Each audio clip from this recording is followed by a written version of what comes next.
Irmãos, mais uma vez eu vos saúdo com a graça do nosso Senhor Jesus Cristo. Eu peço que você deixe a sua Bíblia aberta na Epístola aos Hebreus, capítulo 1. Para mim é uma grande satisfação, meus irmãos, grande prazer estar com os irmãos cultuando nesta noite. Hebreus capítulo 1, eu não irei reler o texto, nós já lemos na devocional deste culto. Peço apenas que os irmãos deixem o texto aberto e nós iremos fazer menção ao texto no decorrer da mensagem.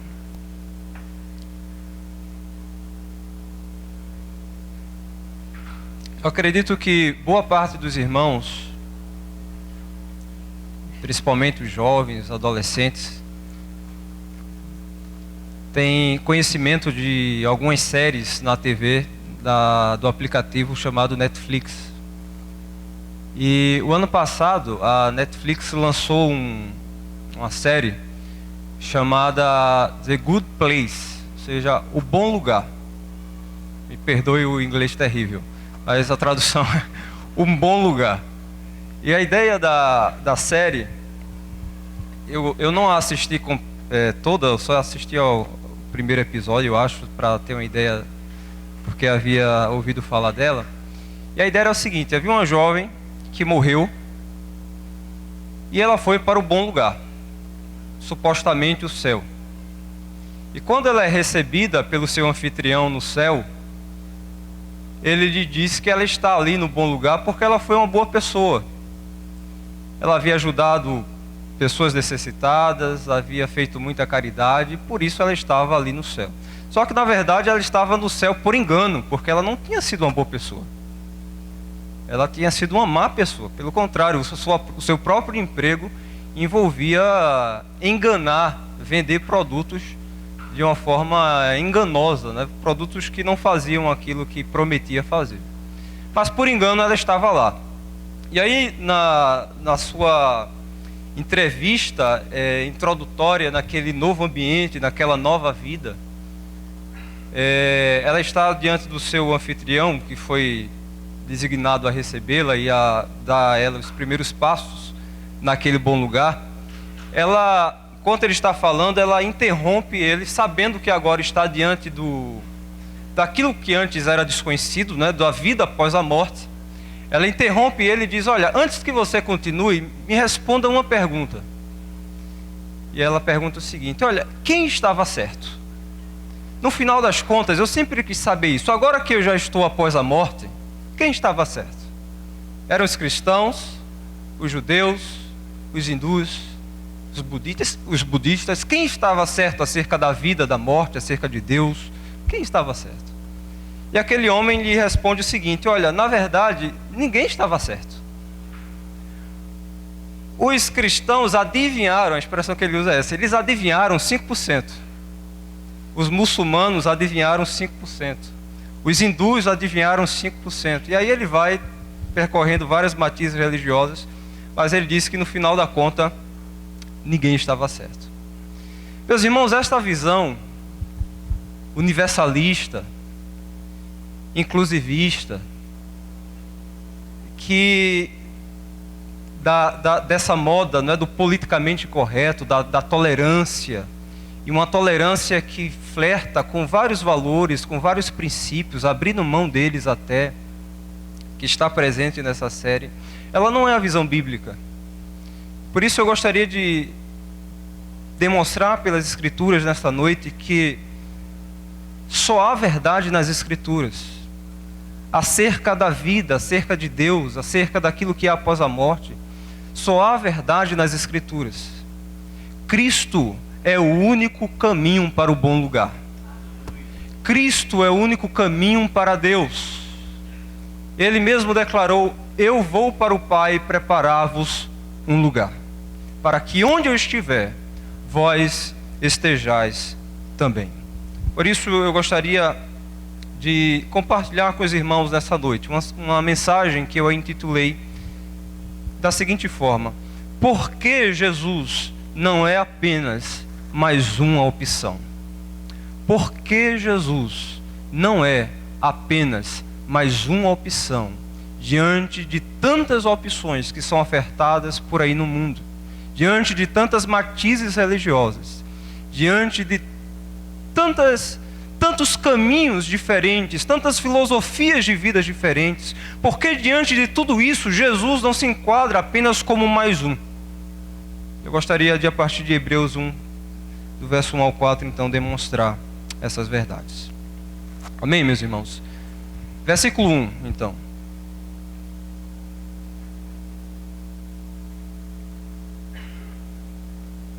Havendo Deus outrora falado. Então, a primeira declaração que nós temos no texto é que no passado, como referência ao escritor, Deus falou no passado. Logo, nós podemos conhecer a Deus, porque Ele mesmo falou a seu respeito. Há uma linha teológica que diz que, olha, se há um Deus, nós não podemos conhecê-lo, nós não podemos afirmar nada sobre ele, porque se há um Deus, esse Deus ele é simplesmente transcendente, ele está acima da criação, ele é intangível, nós não podemos conhecê-lo. A Escritura Sagrada, numa via totalmente contrária, diz que de fato há um Deus, e esse Deus ele é transcendente, ele é elevado, ele habita acima de todas as coisas, mas ao mesmo tempo ele se revelou. Deus falou acerca de si mesmo, Deus falou acerca da sua criação, Deus se fez conhecido, Deus se acomodou à nossa mente, à nossa realidade, para que nós pudéssemos nos relacionar com Ele e conhecê-lo. Por isso o autor declara taxativamente, havendo Deus outrora falado. E de que maneira Deus falou? Então ele segue dizendo, Deus falou muitas vezes e de muitas maneiras.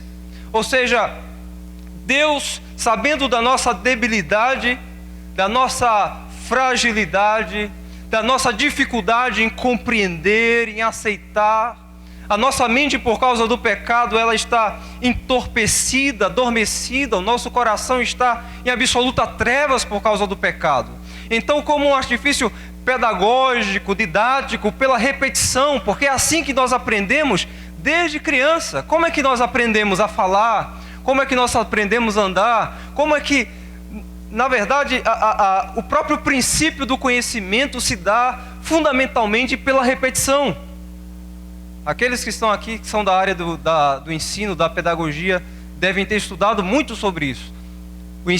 O conhecimento vem fundamentalmente pela repetição. Então Deus, Ele falou, Ele se revelou muitas vezes, repetidamente. Mas Ele não fez isso como um processo meramente repetitivo e cansativo, mas Ele fez isso de muitas maneiras, de uma forma multivariada e diversificada. Deus falou.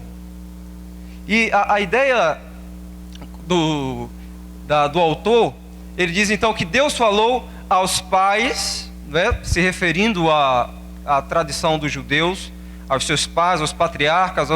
Deus falou aos pais pelos profetas, pelo ministério profético do Antigo Testamento. E agora, nestes últimos dias, essa linguagem últimos dias, os irmãos conhecem bem, ela nas Escrituras se refere desde a vinda de Cristo, sua morte e ressurreição. Inaugura-se então os últimos dias, porque os eventos redentores, os eventos salvíficos estão ali concluídos. A obra, como Jesus declarou na cruz, está consumada. Então a história da redenção que está sendo desenrolada desde a criação, ou mais especificamente desde a queda, né, do homem, Deus vai se revelando e mostrando como um Deus Salvador, agora em Cristo, na vinda de Cristo, na sua revelação e na sua encarnação. Agora inaugura-se os últimos dias, os últimos eventos da história, porque daqui em diante não haverá nenhum evento mais salvador de Deus de uma forma assim revelacional. Por isso o autor diz então, nesses últimos dias nos falou pelo Filho. Eu gosto de pensar em tudo isso que está colocado aqui para facilitar talvez a nossa compreensão, como a Bíblia pintando na história um quadro, e esse quadro chama-se História da Redenção. E então lá em Gênesis, quando Gênesis diz: no princípio criou Deus os céus e a tela estava vazia, estava branca, era uma tela virgem. Mas quando o texto diz: no princípio criou Deus os céus e a terra, há uma primeira pincelada neste quadro acerca de quem é Deus. E à medida que nós seguimos cada livro das Escrituras e toda a história vai sendo narrada como Deus sendo o personagem principal e revelando-se como um Deus salvador, esse quadro vai ficando cada vez mais completo. Cada vez mais é dada uma pincelada nesse quadro. E quando Cristo vem então, esse quadro então, ele realça em total luz, em completude. E a revelação ela é completa e perfeita. Havendo Deus falado muitas vezes, de muitas maneiras, aos pais pelos profetas, nesses últimos dias nos falou pelo Filho. Este Filho, segue o texto dizendo, Ele é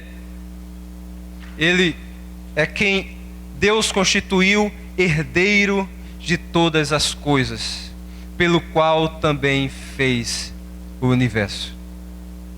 O Pai constituiu o Filho. Veja que no texto essa é uma ação do Pai. O Pai constitui a Cristo como herdeiro e cria o universo por meio de Cristo. Este é um princípio que está de Gênesis a Apocalipse, não é? João, quando inicia o seu evangelho, ele diz isso, que no princípio era o Verbo era Deus, o Verbo estava com Deus, e nada do que foi feito teria sido feito senão por intermédio dele. Segue o texto, Ele, Cristo, que é o resplendor da glória e a expressão exata do seu ser. Essas duas expressões, elas na verdade estão aqui para reforçar essa mesma ideia de que em Cristo nós temos a revelação exata do ser de Deus. Enquanto no passado os profetas estavam falando acerca de Deus, falando verdades, mas sempre partes dessas verdades, Cristo agora então revela completamente o Senhor, porque Ele é a expressão exata do seu ser. A ideia aqui no original é como uma moeda que é cunhada com a face de alguém, com um tipo de alguém. E ali está a imagem representativa daquele imperador, daquele ser. Então, da mesma forma, perceba que uma moeda ela é cunhada, e aquela moeda, ela não é um imperador, ela não é o rei que está sendo cunhado ali, não é o próprio rei, é algo diferente, é uma moeda, mas revela e aponta para aquele rei. E assim também Cristo, Ele não é o Pai, Ele é uma pessoa distinta do Pai, mas Ele possui a mesma essência e a mesma substância de Deus, porque Ele é Deus. Ele é a expressão exata do ser de Deus. E o texto segue dizendo que Ele então tem sustentado todas as coisas pela palavra do seu poder. A ideia aqui, meus irmãos, quando diz sustentando, é uma ideia de carregando. Parece-nos a imagem do Atlas, da mitologia, que carrega o mundo nas costas. Só que o Atlas da mitologia, carregando o mundo nas costas, ele leva o mundo como um fardo, vagarosamente se arrastando. Mas no texto, Jesus ele sustenta todas as coisas, ele carrega todas as coisas, mas não assim. Mas ele carrega poderosamente, conduzindo todas as coisas para um fim designado. Ele está conduzindo a história para o fim designado por Deus. Ele, portanto, sustenta todas as coisas. E Ele faz isso de uma maneira incrível. O texto diz que Ele faz isso pela palavra do seu poder. Ele carrega a história e todas as coisas de uma forma tremenda. Ele faz isso apenas pela palavra do seu poder. E não é de se admirar essa linguagem bíblica, porque desde o início o próprio João reconhece isso, a ação da palavra presente na revelação de Deus, desde Gênesis, quando Deus usa a palavra para criar todas as coisas. E então João ele fala acerca de Cristo como a própria palavra, o verbo de Deus. O texto segue então dizendo que depois de ter feito a purificação dos pecados, Cristo então é apresentado no texto como nosso sumo sacerdote, perfeito. Ele assenta-se à destra da majestade, porque o seu sacrifício, a sua oferta, foi aceita diante de Deus. Ele foi aprovado diante de Deus. Então ele assenta-se à direita da majestade nas alturas, tendo se tornado então tão superior aos anjos, quanto herdou mais excelente nome do que eles.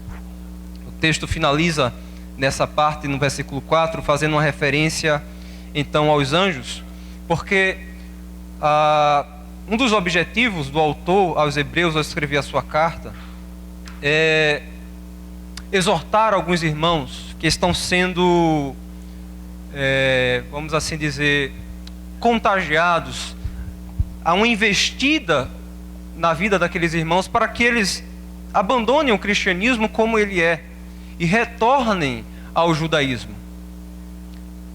Há muitos que saíram do judaísmo, por isso a carta é aos Hebreus, são judeus convertidos ao cristianismo, mas por causa, talvez alguns estudiosos, eles colocam historicamente essa carta em um período de tranquilidade, onde toda aquela perseguição que nós ouvimos falar tanto no primeiro século, ela deu uma certa trégua.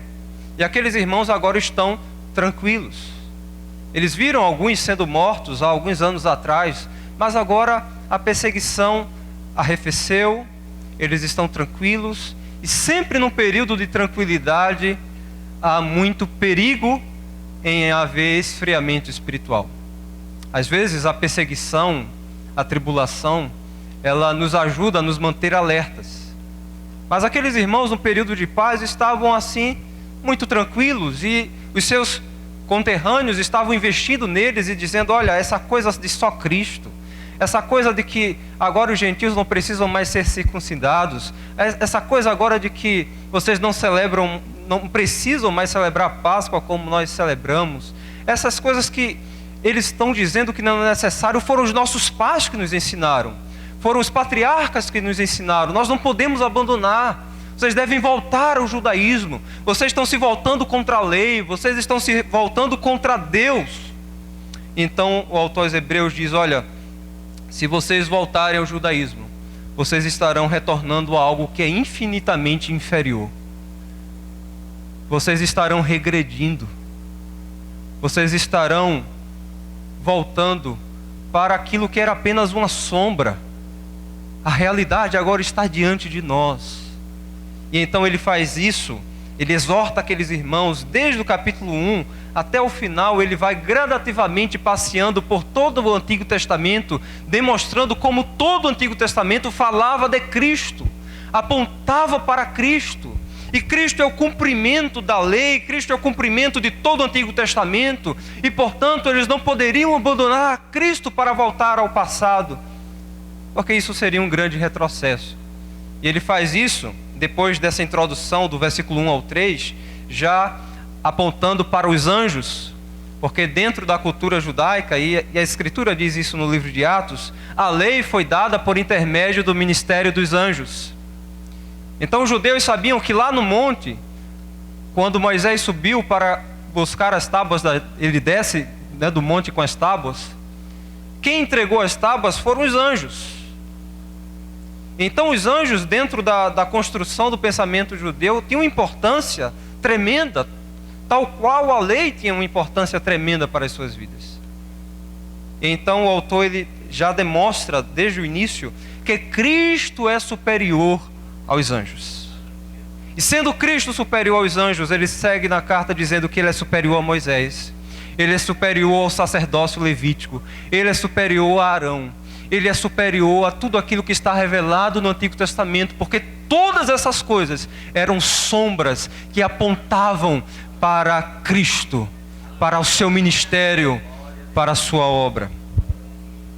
Por isso, meus irmãos, eu gostaria de, a partir deste texto, eu gostaria de destacar 3 verdades do porquê Cristo não é apenas mais uma opção. Por que Cristo não é apenas mais uma opção? Em primeiro lugar, porque Deus se revelou perfeitamente e finalmente por meio de Cristo. Deus se revelou perfeita e finalmente por meio de Cristo. Veja como já mencionei, a construção do texto, meus irmãos, ela é belíssima e intencional. O autor ele demonstra, Deus falou, ou seja, Deus se revelou muitas vezes, de muitas maneiras, aos pais, pelos profetas. Veja, na linguagem dele, há uma espécie de progressão.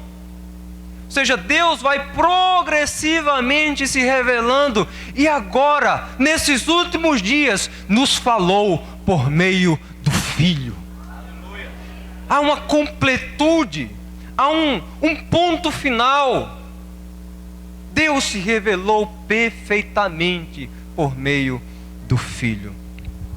Deus não se revelou assim, meus irmãos, em nenhuma outra religião. Deus não se revelou assim por meio de nenhuma outra pessoa. Não há nenhum outro lugar que nós possamos conhecer a Deus. Não há nenhuma outra pessoa por meio de quem nós podemos conhecer perfeitamente a Deus, senão por meio de Cristo. Senão por meio de Cristo. O texto ele segue apontando alguns atributos de Cristo para demonstrar como Deus se revelou por meio dele e se revelou nesses últimos dias, mas na verdade ele já tem se revelado desde o passado. Agora, nesses últimos dias, a revelação ela é final e completa. No passado, por meio do ministério dos profetas, agora por meio da própria pessoa encarnada de Jesus Cristo. O texto segue então dizendo como Deus tem dado essa revelação desde o início. Ele diz que ele é o Criador e herdeiro de todas as coisas. Deus criou todas as coisas por meio dele e o constituiu herdeiro de todas as coisas. Em segundo lugar, o texto nos diz que ele é o resplendor da glória e a expressão exata do ser de Deus. Ele partilha a substância, a essência da divindade. Ele é Deus. Ele é Deus. O texto segue dizendo uma terceira verdade acerca de Cristo. Ele diz que ele sustenta e conserva todas as coisas segundo a sua vontade poderosa. Como eu mencionei, a expressão do texto sustentando todas as coisas é a ideia de que ele está carregando todas as coisas para o fim que ele mesmo determinou segundo a sua soberana vontade. Acerca de quem mais é dito estas coisas?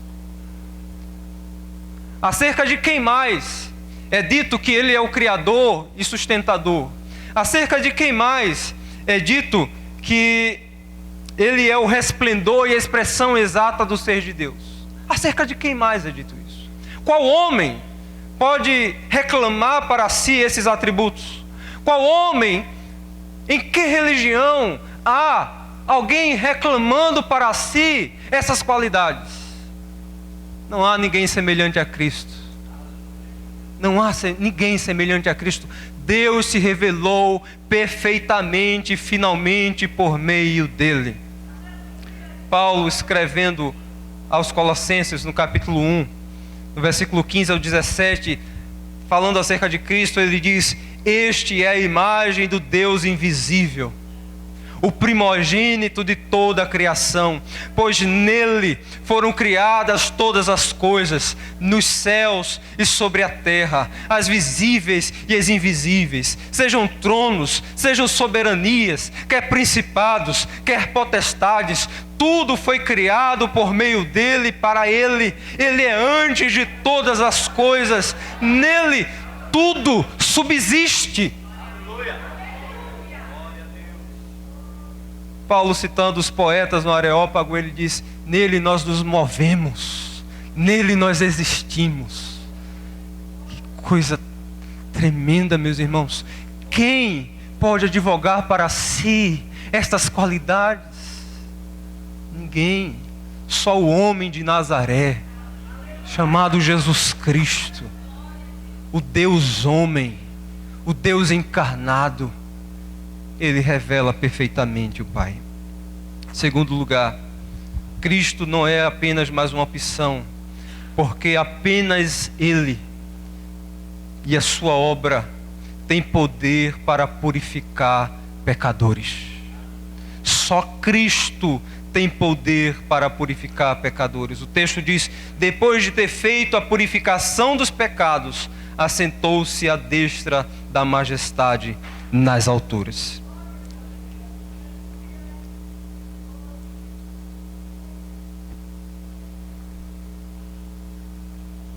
Meus irmãos, há uma percepção de culpa comum a todos os homens. Há um sentimento de ausência. Há um sentimento de inquietação que permeia a mente humana. E isso porque, por piores pecadores que sejamos, há ainda em nós uma centelha do divino.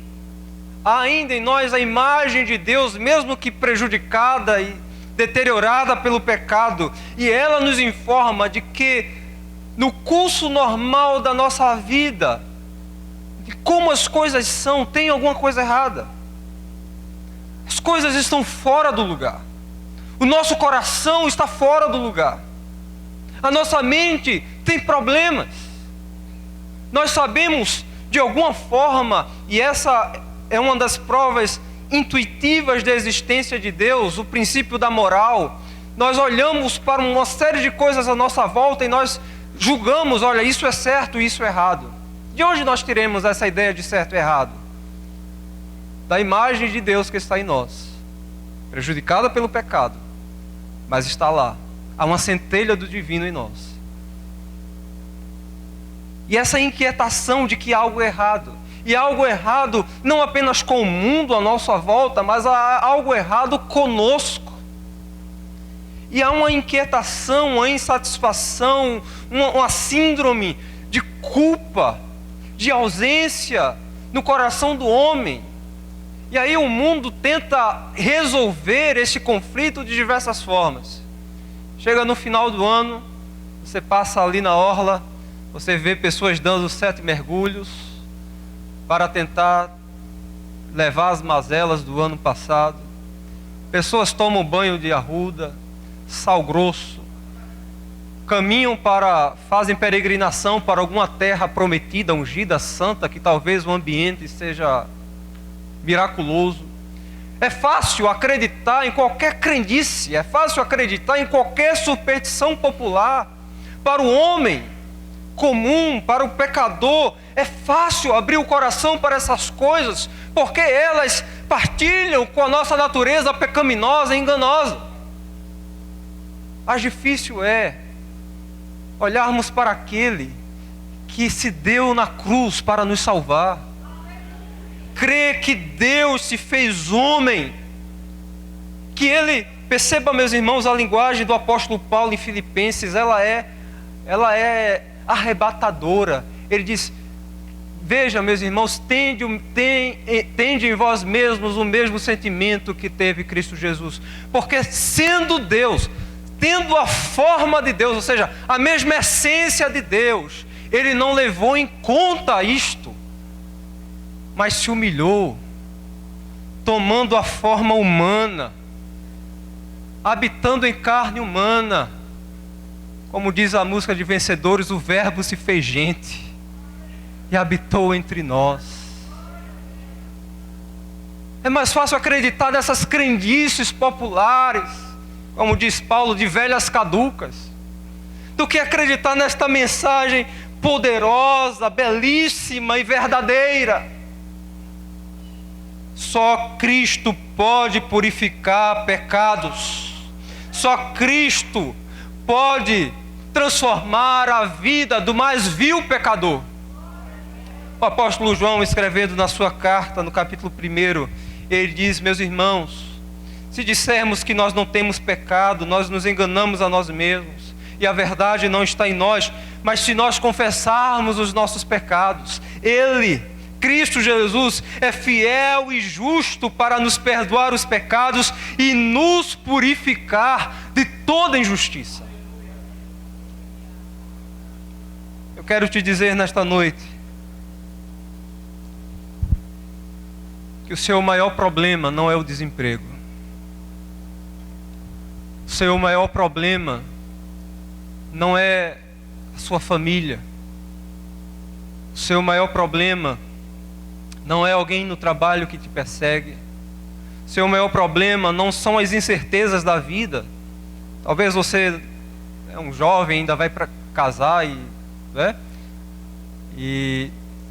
cada fase da vida nós temos incertezas, o nosso coração fica ansioso por diversas coisas. Mas eu quero te dizer nessa noite que tudo isso que talvez permeie, inquiete o seu coração, esse não é o grande problema. O grande problema chama-se pecado. E este problema, e esta questão, só será resolvida na sua vida se você correr urgentemente para Cristo. Porque na cruz o seu sangue purifica. O sangue que foi jogado daquela cruz purifica pecadores. Ele tem poder para nos salvar. Ele tem poder para nos salvar. Em terceiro lugar, meus irmãos, Cristo, Ele não é apenas mais uma opção, porque todos os poderes dos céus e da terra lhe estão sujeitos. Pois o texto diz: tendo se tornado tão superior aos anjos, quanto herdou mais excelente nome do que eles. Dentro da visão cristã de mundo, há basicamente três formas de existência: Deus, o homem e os anjos, os seres espirituais que foram criados por Deus. Quando nós olhamos para várias outras matizes religiosas, todos de alguma forma invocam poderes angelicais, ou dizem que as suas verdades foram reveladas por algum anjo especificamente, ou desenvolvem todo o seu pensamento em função de experiências com figuras espirituais, com seres espirituais e tudo isso mais. Mas a Escritura Sagrada diz que Cristo é superior aos anjos. Cristo é superior a toda a criação. Portanto, Ele não é apenas mais uma opção. Basta pensar um pouco, basta refletir um pouco, e a sua mente, mesmo entorpecida pelo pecado, chegará à conclusão que a Escritura nos apresenta: que Cristo é o único caminho para Deus. Cristo é o único caminho para Deus. C.S. Lewis, numa das suas obras chamada Cristianismo Puro e Simples, no final de um dos capítulos, ele faz uma lógica, ele conclui com uma lógica arrasadora. Ele vem demonstrando como é relevante e é crucial o fato de Cristo invocar para si todos os atributos de Deus. O fato de Ele ser Deus. Se Ele é então Deus, então tudo que Ele fala é a verdade. E portanto devemos viver por Ele em obediência a Ele. Então ele finaliza o capítulo fazendo uma lógica, e ele diz o seguinte: muitos costumam dizer: a respeito de Jesus. Estou pronto para aceitar a Jesus como um grande mestre da moral, mas não aceito sua reivindicação de ser Deus. Jesus pode até ser um grande exemplo, um profeta, uma pessoa que nos inspira, um homem com uma moral ilibada, um homem extraordinário, mas ele dizer que era Deus, ele foi longe demais. E C.S. Lewis, ele segue dizendo o seguinte: esse é o tipo de coisa que nós não devemos dizer. Um homem que fosse meramente um ser humano e dissesse o tipo de coisa que Jesus disse, não seria um grande mestre da moral. Pelo contrário, das duas uma, ou ele seria um lunático, do nível de alguém que afirmasse ser um ovo frito, ou então ele seria o diabo em pessoa. Faça a sua escolha. Ou esse homem era e é o Filho de Deus, ou então ele é um louco ou algo pior. Você pode descartá-lo como sendo um tolo, ou pode cuspir nele e matá-lo como um demônio, ou então poderá cair de joelhos aos seus pés e chamá-lo Senhor e Deus. Não há uma outra opção. Não é possível que Jesus tenha sido uma boa pessoa se ele disse que era Deus e não era. Ele é no mínimo, seria no mínimo um mentiroso, um louco, um endemoniado, como tantos o acusavam nos seus dias. Não é possível, meus irmãos, ter uma visão acerca de Cristo diferente, porque Ele não nos deu essa opção. Ele não deu a opção de alguém o conhecer apenas como um grande homem, um grande mestre, um grande profeta. Ele não deu essa opção. Ele disse que Ele era o único caminho para a verdade e o único caminho para a vida. Ele disse que Ele era o único caminho para Deus, que as pessoas que quisessem ser salvas deveriam se arrepender e crer nele, porque Ele era a verdade, Ele era a ressurreição e a vida. Aquele que cresce nele tem a vida eterna. Ele não deu uma opção que fosse intermediária. Não é possível isso. Por isso, nesta noite, eu quero te desafiar a que você reflita sobre essas verdades e entenda que diante de tudo que é ofertado diante do mundo para a sua vida, servir a Cristo, correr para Ele, chamá-lo de Senhor e Salvador, entregar a sua vida totalmente a Ele, não é apenas mais uma opção, mas é a única opção para a vida. Se você quer vida, você encontrará em Cristo. Se você quer conhecer o caminho da bem-aventurança, da satisfação, do contentamento, do gozo, só um rei pode promover isso. E é este que se assentou à destra da majestade após fazer a purificação dos pecados. Você deve correr para Ele agora mesmo. Você deve vir a Cristo. Como o próprio autor aos Hebreus vai dizer várias vezes, ecoando a ideia que está presente na lei e nos salmos: se hoje ouvirdes a sua voz, hoje ouvirdes a sua voz, não endureçais o vosso coração. Não endureçais o vosso coração. Ao mesmo tempo, meus irmãos, que nesta palavra há grande consolo para as nossas vidas. Nós que já entregamos a nossa vida a Cristo Jesus, que nós que já o reconhecemos como Senhor e Salvador.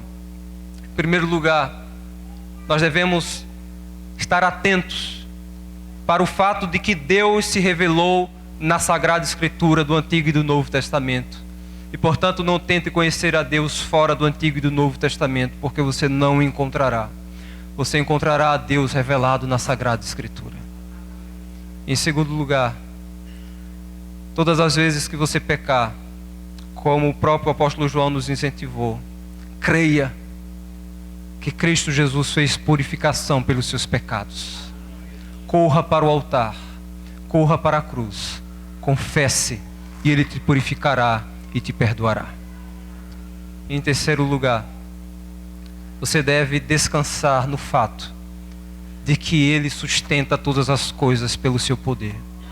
E Ele está guiando a história para o curso que Ele mesmo a designou. Como nós cantamos nesta noite com os hinos congregacionais, o nosso destino está em suas mãos. E por isso nós podemos descansar. E ela está em boas mãos, porque Ele está sentado à destra da majestade, superior a todas as coisas e sustentando tudo pela palavra do seu poder. A Ele, pois, a glória eternamente. Amém. Senhor nos abençoe.